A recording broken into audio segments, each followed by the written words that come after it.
famine victims, and Philly's only half the story. The other half is the concert in London. There will even be a few acts in other locations joining in by satellite or videotape, and the concert will be seen all over the world on television. Here in the United States, ABC, MTV, and some independent stations will carry all of the concert or some of it, and here at CNN we'll be broadcasting live reports. We have a report now from Sandy Kenyon, who is in Philadelphia.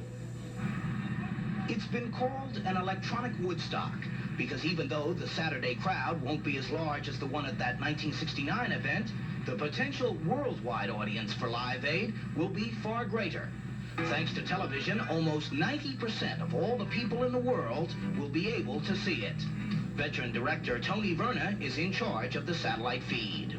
I've done 5 Super Bowls and 12 Derbies, and if you put those audiences together, which are pretty big audiences, they don't total what the viewership on this one show will be. Live Aid organizers had just 10 weeks to mount this most elaborate of shows.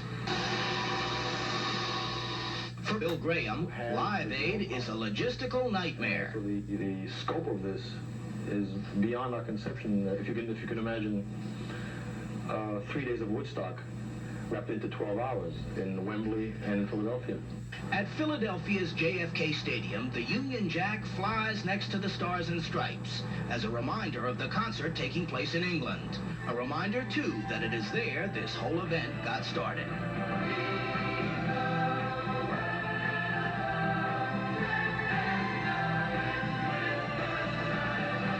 Do They Know It's Christmas was recorded by British rockers to aid African famine victims. A U.S. effort followed.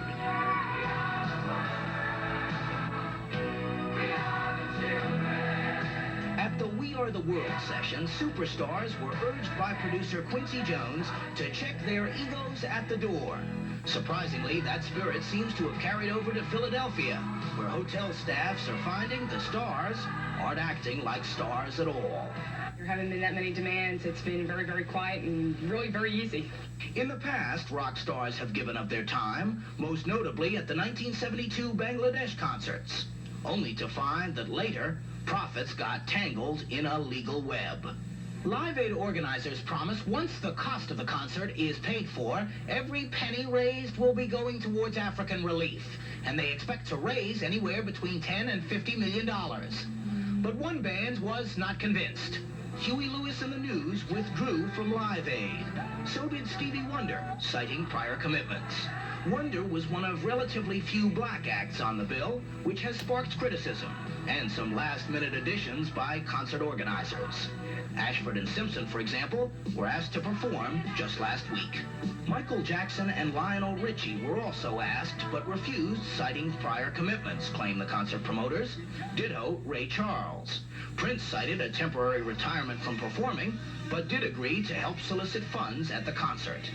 It is through these solicitations Live Aid hopes to make most of its money, making this event potentially the biggest telethon ever.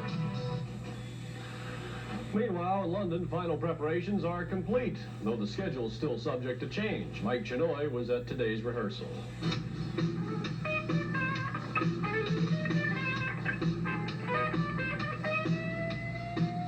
Some of the Live Aid stars, Britain's status quo in this case, staged a trial run-through Friday. Everything seemed to be working. The revolving stage is now in place, along with 100 tons of stage equipment, 1,200 speakers, 40 miles of cable, and the Goodyear blimp floating above Wembley Stadium, loaded with TV cameras for aerial shots on the day. Irish pop singer Bob Geldof, the man behind Live Aid, even had time to pick up a guitar. He'll be performing Saturday, and he said the final preparations are going smoothly. Now it's just your usual rock show. All the other stuff is over. You know, we're just finalizing the telethon in countries like New Caledonia. There have been persistent rumors that Paul McCartney would be joined on stage by the other 2 surviving ex-Beatles, George Harrison and Ringo Starr. That's been denied, however, by a spokesman for Live Aid and by McCartney himself. But with more than 60 top acts on both sides of the Atlantic, the concert will still make rock history.